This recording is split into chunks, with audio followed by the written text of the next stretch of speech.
गोकुल, बधाई गोकुल में गया गया, हमारी माताएं बधाई दाई हुई।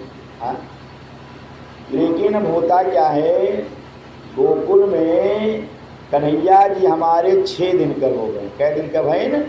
6 दिन का हो गए। और जैसे उन्होंने 6 दिन के हुए तभी से गोकुल में उत्पात मचना शुरू हो गया। कहते हैं कुछ समय बीता, नंदराय के वृद्धावस्था में पुत्र हुआ।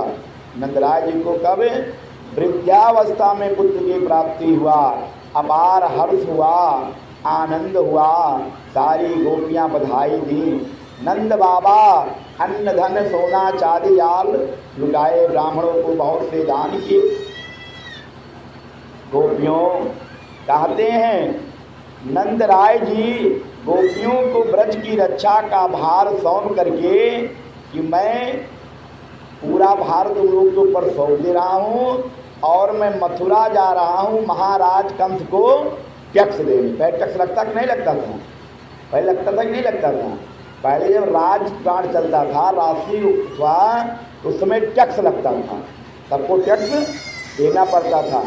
उसी प्रकार नंदराय जी महाराज कंस को टैक्स देने के लिए कहाँ गए?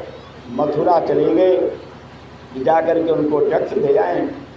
कंस को टैक्स दे करके नंदराय जी कहाँ गए? सीधे कारागार चले गए। किससे मिलने के लिए?